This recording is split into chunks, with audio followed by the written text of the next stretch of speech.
I didn't strive for success. I strived to do something artistically important. And success over here, I believe, is very much in the kind of material world. So can I just say that before we start? I wanted to do something artistically valid. Yes, never play to the gallery. I think, but you never learn that until much later on, I think. But never work for other people in what you do. Always remember that the reason that you initially started working was that there was something inside yourself that you felt that if you could manifest it in some way, you would understand more about yourself and how you coexist with the rest of society. But if you'd asked me at the time what it was I was trying to do, I had simply no idea.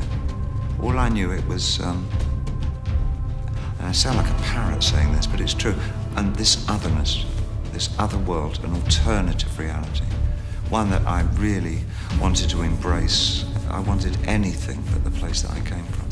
The other thing I would say is that if you feel safe in the area that you're working in, you're not working in the right area. Always go a little further into the water than you feel you're capable of being in. Go a little bit out of your depth, and when you don't feel that your feet are quite touching the bottom, you're just about in the right place to do something exciting. Yeah.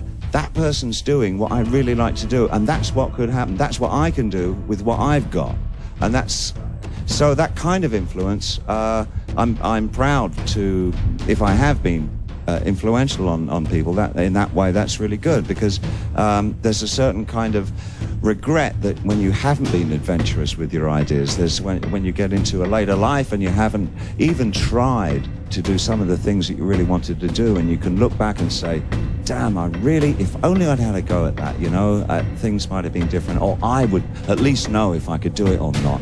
And the people I looked up to when I was a kid, like William Burroughs and like Little Richard and like John Lennon, they did it, and I thought, well, I'm an absolute fool of myself, but I'm gonna, go for it too.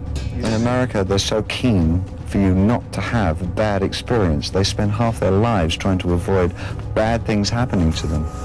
I'm of the impression that bad things are something that really are important to one's life, and bad experiences are not necessarily a bad experience. Creative come from bad experience. They do, yeah. That it's I don't think they should be looked at negatively at all.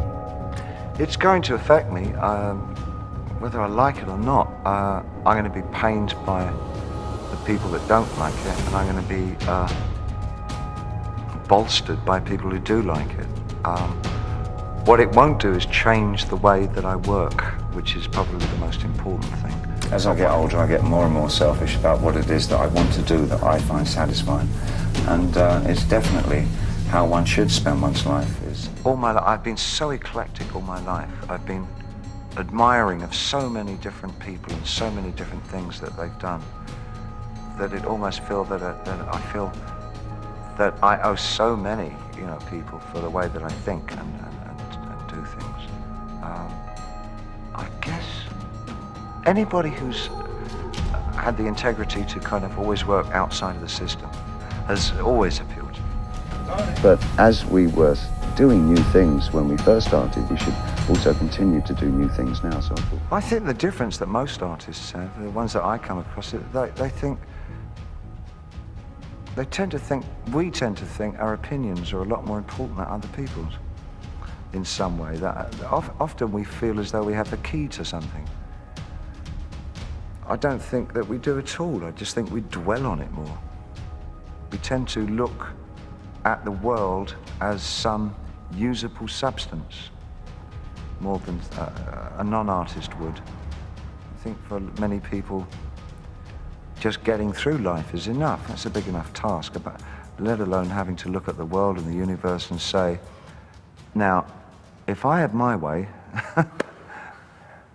Do what you like doing.